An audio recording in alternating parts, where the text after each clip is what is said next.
Chief Clady was just a voice on the phone for a while for me, because when I guess it started going around, when I started going to the stations and I was just really persistent with trying to learn everything that I could, and I could actually do it, and I wasn't the stereotype, and I think the word just got out because I was very determined, you know, to do this job and do it well. So that's how I began to talk to him, and he was kind of the mentor that kind of put the other women and us and me together to meet, the African American women, the black women. We were all kind of introduced through her show.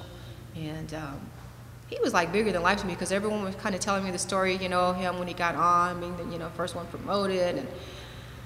And I thought, oh my God, this is the person I've been talking to on the phone, you know, and he's like the president to me. Veronie Steele is one of the women who participated in Clady's training programs. And he told me this personally, but you have to know the rules. You have to know the rules like the back of your hand. You need to know what your responsibilities are. You need to know what your captain's responsibilities are. You need to know what your engineer's responsibilities are, and the chief. And as long as you know what everybody's responsibilities are, it'll be easier for you to do your job because you know when they're not doing theirs. That's what he impressed upon me. And then he told me that don't think that when you get on this job, you're going to be stuck there. You will have to promote. You'll have an obligation. You couldn't just get any woman off the street and expect her to take the BS that we're going to be thrown at her in the department.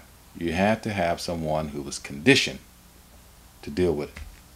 And what we did first was to condition those ladies, those candidates that we were able to come up with, on dealing with the BS they were going to confront. Other than that, they would not have made it. The academics, the physical agility, the oral interview, they would ace those.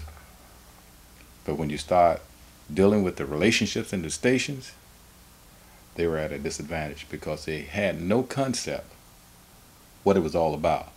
I mean, fire service, 24-hour shifts, horseplay, whatever.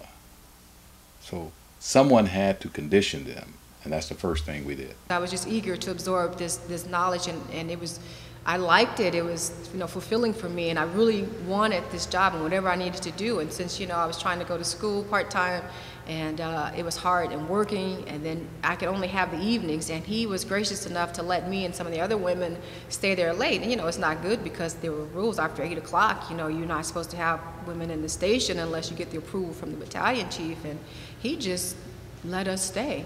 And he was the captain at the time before he even promoted to BC. He let us stay there and work out as long as we needed to. And, you know, it could have cost him a lot, but he did it, and he stood by it. The Black Females in Fire Service was founded in my office there.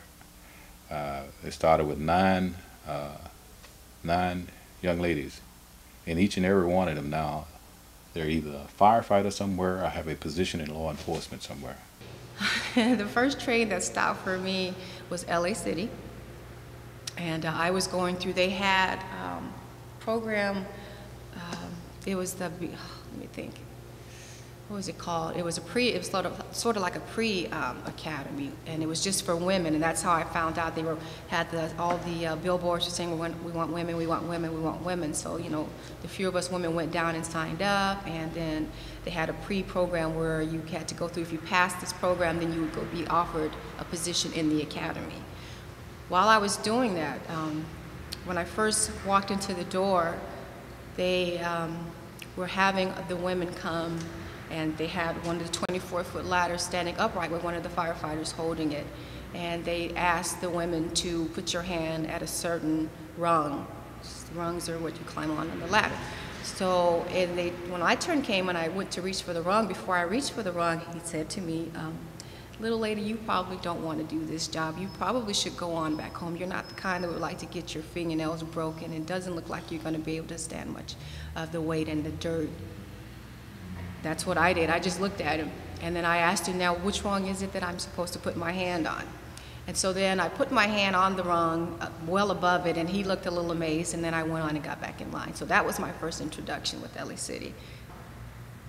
I was going through the program, and I was doing fine, but then I got a call from Englewood.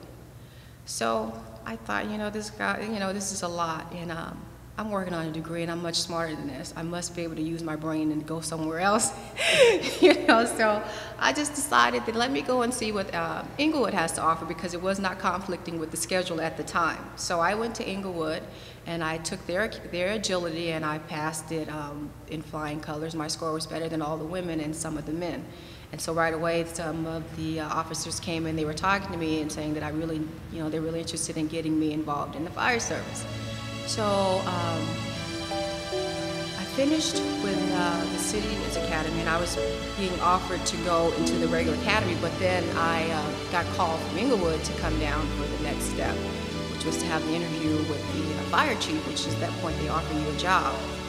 And right when I got the call to go to Englewood, then I had already put in my applications for LA County. She takes the test for the Los Angeles County Fire Department. There were all 9 of us, the black women, and there were about 13 other women. And of the 9 of us who took the agility, only 2 originally passed it. Now, we had all been going to the Stentorians Center and LA County 58. We had all been training and testing and training, and we were all well past the times. Now, taking into consideration when you're testing, now you've got adrenaline and you're about a mile high off the ground, and unless you trip over your feet, you know you're going to do well and pass. Well, we couldn't understand why we didn't pass. Me, especially, I could not understand why I didn't pass, because I knew I was well prepared. And what ended up happening is one of the events that I took had been altered, and it was the one where you have to pick up the hose and place it on the rack, on the hose rack, and then you take it back down and sit it back where you got it from, run, take off a roof ladder, put it down, put it back up, and go back. Well, when I went to take the hose and load it on the rack, for some reason it was much higher than it had been. You have to make sure both feet are planted on the ground, and you have to use both your hands, and you cannot touch the rack on top. So when I got up to my tiptoes and had the hose at the tip of my fingertips, and I still couldn't reach it, and I knew something was wrong. So immediately I was angered, and I just kept trying, and I kept trying, and I kept trying, and these are timed events. And so the raider came to him and he says, Recruit Steele, because my maiden name is Steele, I think that you might want to stop doing this event.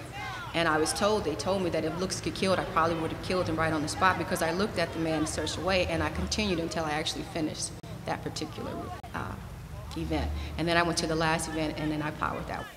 How we found out about that is that our utility man at the time, we sent him down to measure it, and we found out it was 6 inches higher than it was supposed to be. Get that change, file a protest with the Civil Service Commission, and the whole shot to the point where she got a chance to take the exam again and became successful. I filed my protest, and then the 8 of us with our organization marched to meet with the chief, who was Chief England at that time. He didn't want to meet with us. We kept writing letters, and then we threatened to call the other organizations, NAACP, National Women's Negro League, rather, and so he finally, and then, no, that didn't work. So when we offered to give a press conference to tell all, then we were allowed to retest. We never met with him, but everyone who failed the one event was allowed to retest, and that was everyone, not just the women, but anyone who only failed that one event was allowed to retest. So as a result of that, I got hired, and 4 other guys, 1 black and three whites, were hired.